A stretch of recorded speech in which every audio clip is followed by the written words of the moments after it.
Ве прашувам како потпредседател на Сојузот на синдикати на Македонија. Дали со тоа што се случи на економско-социјалниот совет пред 2 дена, работниците ја загубија битката? Не. Апсолутно не, бидејќи работниците си го кажаа својот глас на 28.1. Го кажаа дека бараат 600 евра минимална плата и зголемување на сите останати плати за 100 евра. Она што се случи на економско-социјалниот совет беше на нефер и неправеден начин да се протне зголемувањето, односно согласувањето на минималната плата како што е сега 1667 денари, без да се земе во предвид барањето на Сојузот на синдикати на Македонија, односно утврдување на вредноста на минималната плата на 600 евра.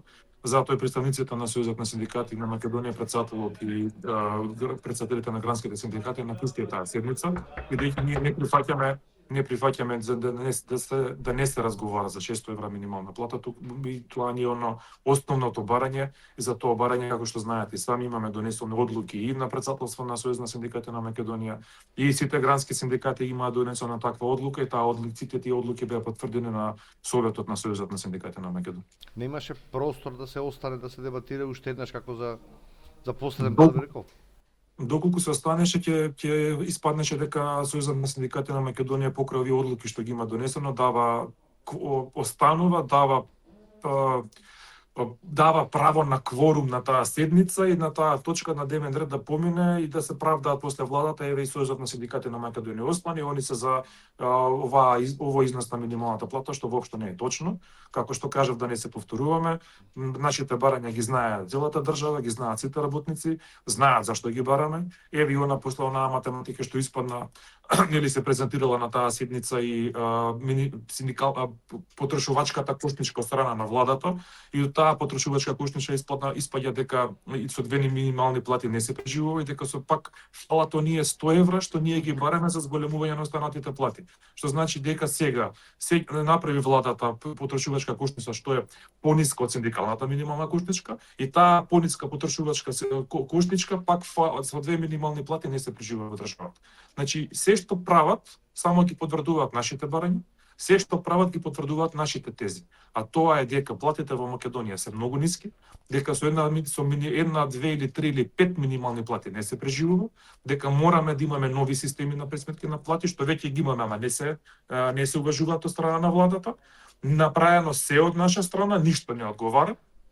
И сега со останатите синдикати кои само климаат со главата, нели нормално, кои што сакаат, кои што прават се што ќе каже владата, си викаат, еве, и оваа вредност на минималната плата моментално зголемена на 1667 денари, ќе биде доволна за работниците. Мислам дека работниците се многу свесни дека од ова ништо не е доволно и дека мора да се прифати барањето на Сојуз на синдикати на Македонија 600 евра минимална плата. Сега чарето е повторно на протест? Да, најавивме ние 14 март повторно протест, како што каже председателот на Сојуз на синдикати на Македонија, овој пат ќе биде организиран превоз од сите градови на државата, помасовено тоа што се организираше на 28 јануари. Се надеваме дека работниците ќе излезат, дека ќе го слушнат гласот, дека знаат веќе за што се работи, дека ова веќе е некаква пародија што не се случува во државата, така да мислам дека веќе револтот е на огромно ниво. Поддршка од јавниот сектор? Секогаш. Апсолутна поддршка од јавниот сектор, бидејќи реално јавниот сектор е со пониски плати од приватниот сектор. Во одредени делови на јавниот сектор секако имаме големо незадоволство. Оние минимални примања се повеќе во јавниот сектор него што се во приватниот сектор. Така да и во минатиот на 28.1 имаше доста голема излезност на работниците од јавниот сектор, има и сега овој протест. Што ќе носи новата пресметка, односно таа што вие ја предлагате? Што може да смени математички во однос на платите? Математички, ако се уважи предлогот на Сојуз на синдикати на Македонија 600 евра минимална плата и 100 евра зголемување на сите останати плати, треба да се знае дека минималната плата е двигател на останатите плати. Не може само минималната плата да порасне, да не растат сите останати плати. Едното со друго има поврзаност и затоа ние тоа цело време го бараме. Доколку расте само минималната плата, не пораснат другите плати, ќе имаме преклопување на плати и уравниловки. И сите тоа многу добро го знаат. И го знаат во приватниот сектор. И затоа тоа, како што кажав, се бара.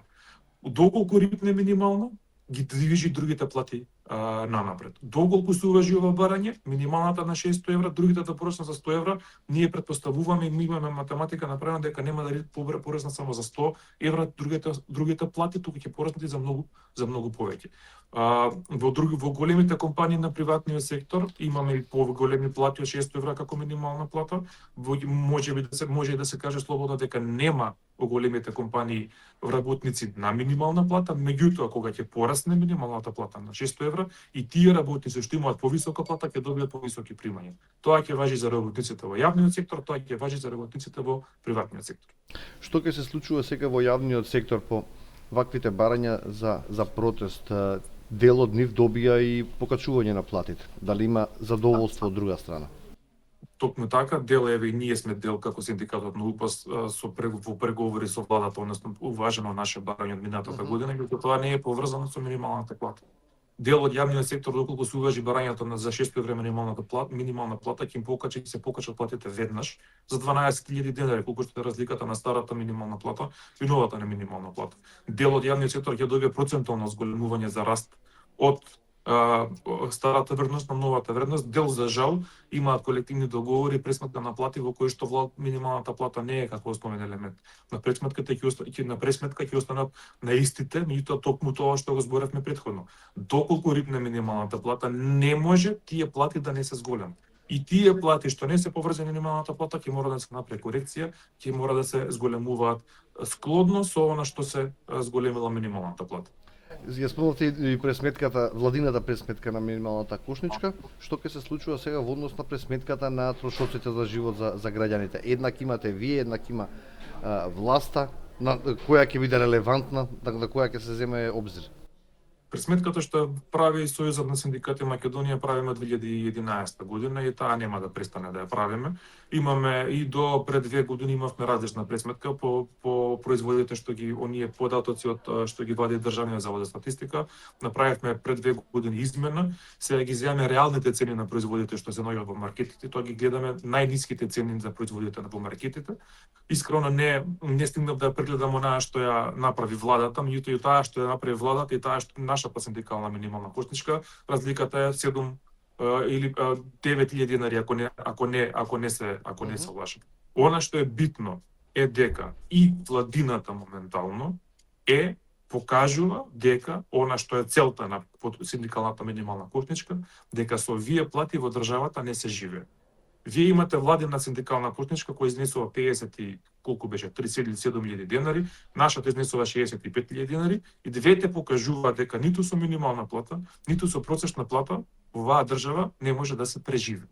За да се преживее, ни требаат минимум 3 или 4 минимални плати или 2 или 3 просечни плати, за да може едно семејство, 4-члено семејство, како што вика нашата минимална кошничка, да има малце поквалитетен живот. Изземајќи во предвид дека нашата минимална кошничка, синдикална минимална кошничка има и други статки како живот под кирија, летување, најевтиното во дојран 7 дена во камп.